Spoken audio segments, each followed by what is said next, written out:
यहाँ अर्जुन के लिए देह भृतांग बढ़ कहने का तात्पर्य है कि देहधारियों में वही मनुष्य श्रेष्ठ है जो इस देह में परमात्मा है ऐसा जान लेता है। ऐसा ज्ञान न हो तो भी ऐसा मान ले कि स्थूल सूक्ष्म और कारण शरीर के कण कण में परमात्मा है और उनका अनुभव करना ही मनुष्य जन्म का खास ध्येय है। इस ध्येय की सिद्धि के लिए परमात्मा की आज्ञा के अनुसार ही काम करना है। तीसरे और चौथे श्लोक में जो ब्रह्म अध्यात्म कर्म अधिभूत अधिदैव और अधियज्ञ का वर्णन हुआ है उसे समझने मात्र के लिए जल का एक दृष्टांत दिया जाता है। जैसे जब आकाश स्वच्छ होता है तब हमारे और सूर्य के मध्य में कोई पदार्थ न दिखने पर भी वास्तव में महापुराण से जल तत्व रहता है। वही जल तत्व बाष्प बनता है और बाष्प के घनीभूत होने पर बादल बनता है। बादल में जो जल कण रहते हैं उनके मिलने से बूंद बन जाती है।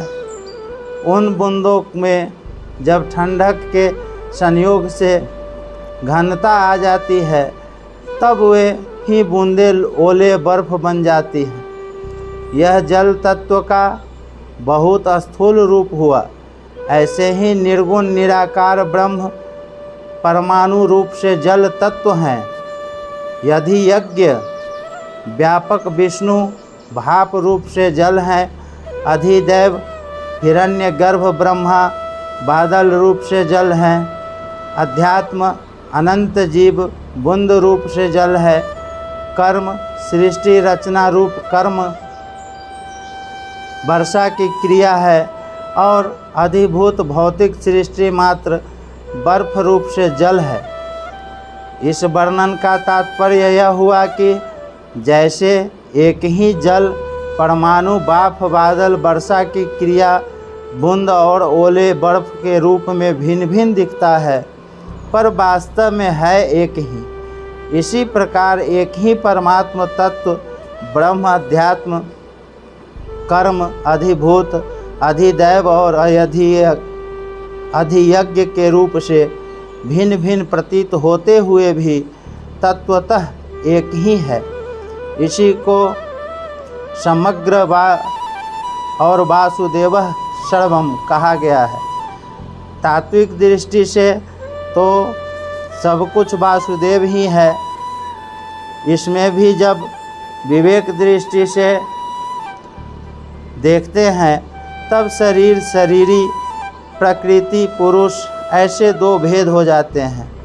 उपासना की दृष्टि से देखते हैं तो उपास्य परमात्मा उपासक जीव और त्याज्य प्रकृति का कार्य संसार ये तीन भेद हो जाते हैं। इन तीनों को समझने के लिए यहाँ इनके 6 भेद किए गए हैं।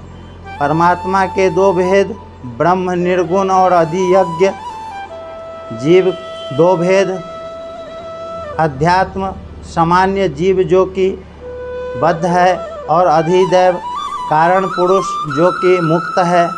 संसार के 2 भेद कर्म जो कि परिवर्तन का पुंज है और अधिभूत जो कि पदार्थ है। संसार में परमात्मा व्याप्त है। माया तत्मिदं सर्वम येन सर्वमिदं ततम। सब संसार परमात्मा है। मयि सर्वमिदं प्रोक्तम।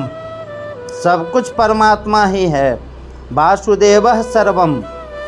सब संसार परमात्मा का है। अहं ही सर्वयज्ञानं भोक्ता च प्रभुरेव च भोक्तारं यज्ञ तपसां सर्वलोक महेश्वरम। इस प्रकार गीता में भगवान के तरह तरह के वचन आते हैं। इन सब का सामंजस्य कैसे हो, सब की संगति कैसे बैठे, इस पर विचार किया जाता है। संसार में परमात्मा प्राप्ति के लिए अपने कल्याण के लिए साधन करने वाले जितने भी साधक हैं वे सभी संसार से छूटना चाहते हैं और परमात्मा को प्राप्त करना चाहते हैं।